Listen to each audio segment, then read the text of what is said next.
swagger in your step. So, what can you tell us about your future plans? You said you're going to be here for at least a decade. That's what your plans were. But last time I saw you competing, you were holding your belts in a wrestling promotion. You're the current Lucha Underground champion. You've been popping up at wrestling events all over the country. What's your plan? To continue MMA solely, or to still be dipping your toes in the wrestling arena? Oh man, well first thank you to Bellator. This was an amazing opportunity that they gave me to showcase something that I believed in myself. Really, I had so much fun out there and really enjoyed this whole week, and the past year and a half have been such a positive experience upon me, my family. I want to make this my main focus. I'd like to fight again very soon, and I know I got a lot of work to do, so I'm, after tonight, I'm very, very eager to get back in with my coaches and my team and get back to work. Jake, congratulations on the win. The second you got that takedown, did the confidence level just shoot up like, hey, I got him, we're going to finish this? I felt like I had a big smile on my face, yes. And you mentioned that you want to get back in there. Like, how soon? I know the win is fresh, and obviously a lot went into this camp. But is there sort of an ideal time you'd like to fight? Like, no, that's above my pay grade. I just try to do what I'm told most of the time, and when the time is right, we'll do it. But. And leading up to the fight, did you have a lot of pro wrestling fan support heading into this? Like, did you really feel it? Because this was a big deal for yourself, because there hasn't been too many successful pro wrestlers transitioning to mixed martial arts. One of the reasons why I wanted to cross over and do it with Bellator is because I knew we could make a big splash. But I think the response this week has been way more than I ever expected. I had so many wrestling fans, so many of my friends that I worked with over the last 12 years there reach out to me, and it was really, really humbling, and at the same time exciting, because this is very cool.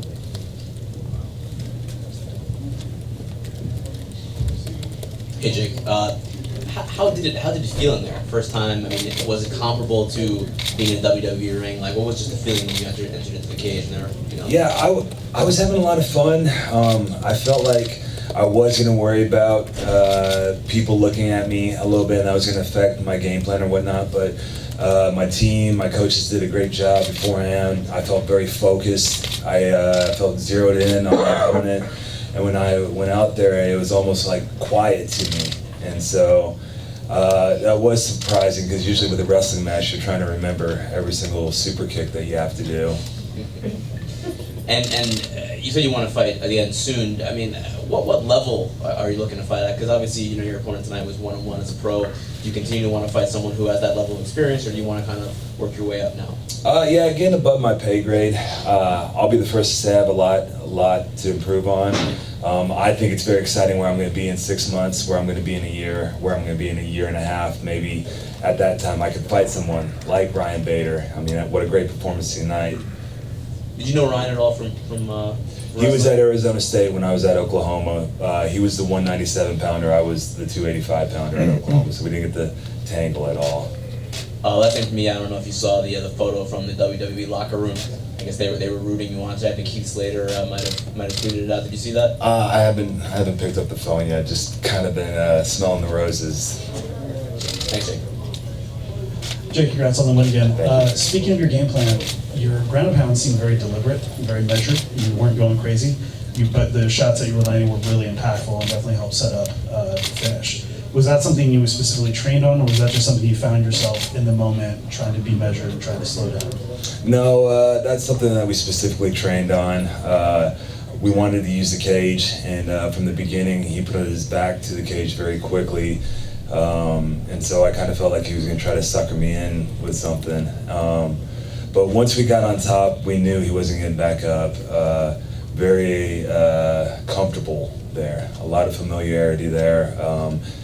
My team, my coaches have done a great job of explaining to me in an amateur wrestling way when it comes to jiu-jitsu or when it comes to the ground and pound game. So I understand it. And I mean, there's definitely our game plan. And then coming out of this fight and then going into your next camp, is there something you want to specifically focus on? Is there a specific part of the game that you want to pay more attention to going forward? I don't know. How did my hair look tonight? Great. Like I said, this last camp, this last year and a half, we focused like specifically on a lot of striking, a lot of kickboxing, because that, you know, I was very raw at it and we needed the work there. I think in this next camp I'd like to go with some more high-level wrestlers and focus on the girl that got me to the dance. Thank you. Yeah, thank you. Any others? In back?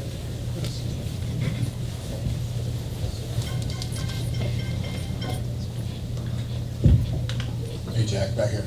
Jack Hello. Snyder.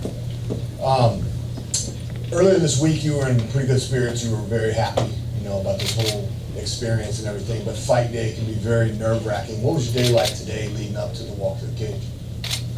Yeah, wife woke me up and immediately felt how lucky I was looking next to her.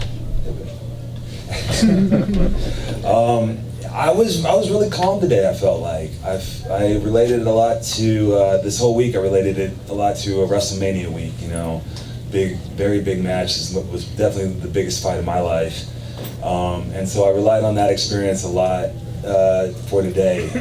But certain things throughout the day, we really focused on my nutrition. I had a nice cold glass of oatmeal like right before we got on the shuttle, and I really feel like that helped me with the warm-up and getting that first win going. So calm, relaxed. I slept a little bit and then had some cold oatmeal. You didn't seem to get touched in there at all. Did you get touched with anything that hurt whatsoever? I felt like he was doing a good job from the bottom, getting some shots in on there, and his hands did feel heavy at that time. It happened very quickly for the takedown. He may have got my nose once in there, and then I was in on the double leg, and I slipped off a little bit, but then the ankle pick was there, so we went back there. One or two more, right here. Jack, so obviously you also had a very great walkout. You had R-Truth and everything performing for you. Can you talk about what it was like to have that experience, which not a lot of fighters get in their debut?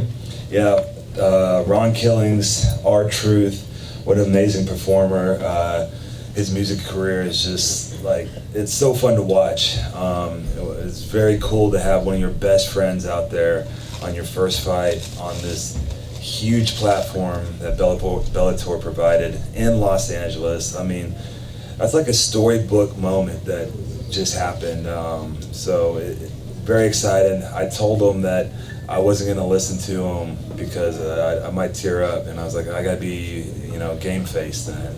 So, very special to me, definitely. You were obviously very enthusiastic all week, and now you get to fight night. Obviously, the adrenaline is up. Were you able to enjoy the experience? Was it everything you wanted it to be, or were you just too stressed about the performance? No, I enjoyed it very much.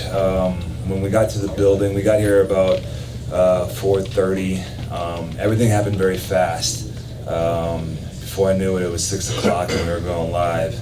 And so the warm-up went well, even though everything felt fast, but I was really enjoying myself. It felt very familiar back to when I would compete in college. You know, the NCAA tournament is on a very big stage. So, not that it compares to this one, but it helped me be ready. And like I said earlier, I was zoned in on my opponent. I didn't really see the crowd, and it was just, and I think that's why it was making me smile, is because I was like, oh, okay, you know, I wasn't distracted. Last one right here. Yep. Hey, Jack. You referenced Perry, Oklahoma. Is Danny Hodge still the toughest guy from Perry, Oklahoma, or are you trying to take that mantle there? You're trying to get me in a lot of trouble in Perry, Oklahoma. Danny Hodge is still the toughest guy from Perry, Oklahoma. I might be second with better hair. No. That's something that's very special to me. That's why I wanted to mention it. I know everyone in Los Angeles was like, are you from Perry? He's from Perry. But the 4,000 people that were there, I'm pretty sure they were all watching it tonight, so I just wanted to send them a special message. You know, gotta remember where you come from. How important is Danny Hodge to you? I mean, for people who don't know who he is, what does he mean to you? He's always someone I looked up to. I was fortunate enough to have him grow up. You know, I grew up with him down the street, and so like, you can't really measure it. That whole town, though, it just breeds wrestling. Everybody helps support it, and it's really a special place. I mean, it is considered the wrestling capital of the world, with more state championships in any school across the nation, any sport.